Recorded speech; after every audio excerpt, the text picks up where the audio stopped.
नमस्कार साथियों, कैसे हैं आप लोग। आशा आप लोग अच्छे होंगे। Friends, good evening to all of you. देखिए, आज हम जो बात करने वाले हैं आपसे वो मणिपुर में होने वाले बाई इलेक्शन को लेकर के। मणिपुर के अंदर वर्तमान समय में 13 विधानसभा की सीटें खाली हैं जिस पर बाई इलेक्शन होने वाला है। दोस्तों, अभी आपने कुछ दिन पहले देखा किस तरीके से मणिपुर के अंदर जो है कि संवैधानिक संकट खड़ा हो गया था सरकार के ऊपर, और फिर बाद में बहुमत परीक्षण हुआ और फिर जो है कि सरकार बच पाई। देखिए, अगर हम बात करें मणिपुर में, तो मणिपुर में इस समय भारतीय जनता पार्टी और उसके सहयोगी दलों की सरकार है वर्तमान में, और वहाँ पे जो मुख्यमंत्री हैं वो एन बीरेन सिंह हैं। और वहाँ के राज्यपाल की बात करें तो मणिपुर के जो राज्यपाल हैं वो नजमा हेपतुल्ला हैं।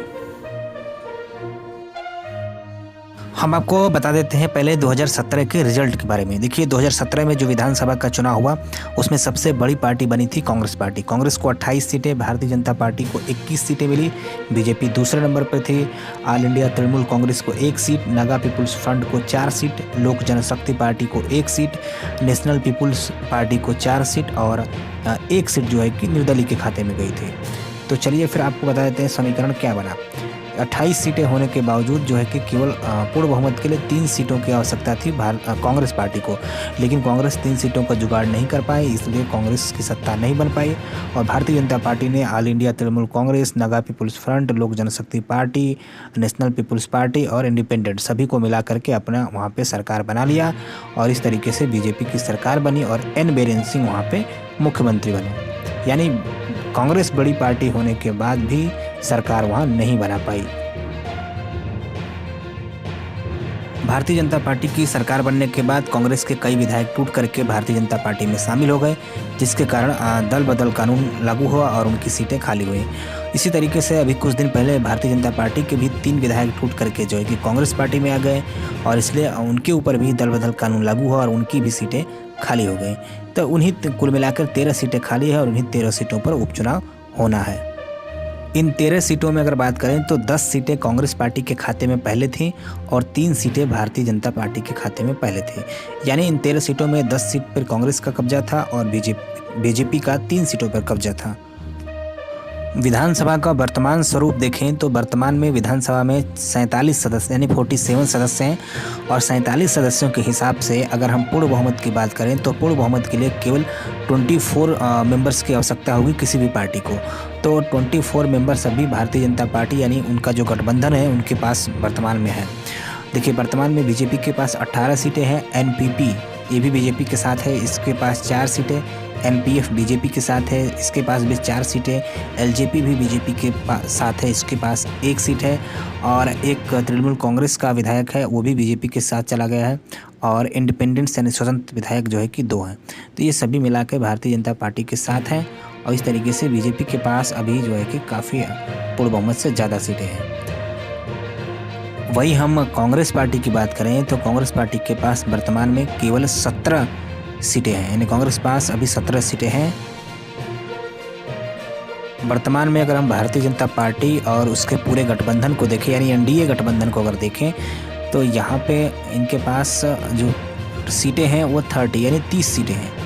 यानी बीजेपी और उसके पूरे सहयोगी दलों को मिला करके और सहयोगी विधायकों को मिला करके भारतीय जनता पार्टी के पास 30 विधायक हैं, और इसको जो ज़रूरत होगी पूर्ण बहुमत के लिए केवल 1 सीट की और आवश्यकता पड़ेगी। यानी बीजेपी इसमें से कोई भी 1 सीट जीत लेगी 13 में से, तो उसकी सरकार पूर्ण बहुमत की सरकार बन जाएगी। वहीं हम दूसरी ओर कांग्रेस की बात करें तो कांग्रेस के पास वर्तमान में 17 विधायक हैं, और कांग्रेस अगर ये 13 सीटें टोटल जीत लेती है तो 17 + 13 कांग्रेस के पास टोटल विधायक हो जाते हैं 30। इसके अलावा 30 विधायक होने के बावजूद भी पूर्ण बहुमत क्योंकि 31 सीटें चाहिए, तो 1 विधायक का और कांग्रेस को जुगाड़ करना पड़ेगा। यानी 1 विधायक और मिलेगा तब जाकर कांग्रेस की सरकार बन पाएगी। इस तरह कुल मिलाकर हम देखें तो यहाँ पे भारतीय जनता पार्टी का पलड़ा भारी है।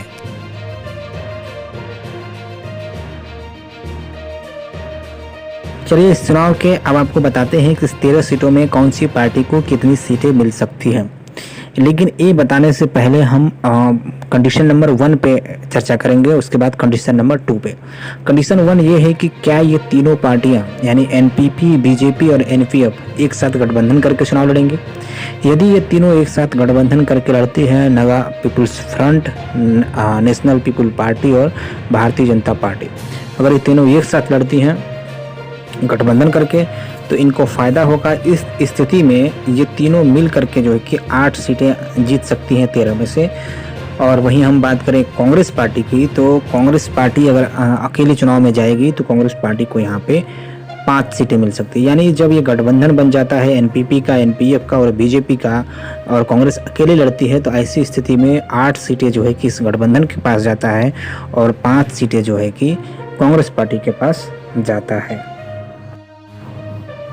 दूसरी कंडीशन ये है कि अगर ये पार्टियां आपस में गठबंधन ना करें, क्योंकि ऐसे कंडीशन उत्पन्न हो सकती है, इसलिए क्योंकि इनको जीतने के लिए यानी बीजेपी को सरकार बचाने के लिए केवल 1 सीट की ज़रूरत है। मतलब पूरे गठबंधन को मिला करके केवल अगर 1 सीट भी पूरा गठबंधन जीत लेगा तो इनकी सरकार आसानी से बची रह जाएगी।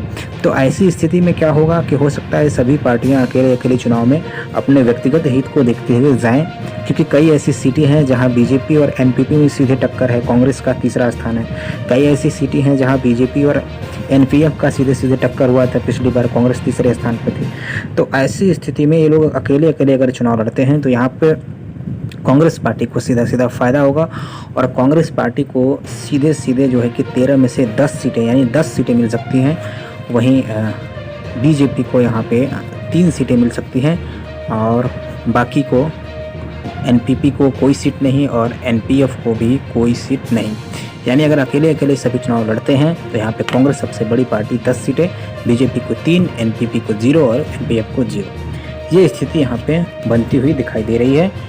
तो ये रहा टोटल जो है कि मेरा अनुमान मणिपुर को लेकर। चलिए फिर मिलते हैं आपसे नेक्स्ट वीडियो में, तब तक के लिए धन्यवाद।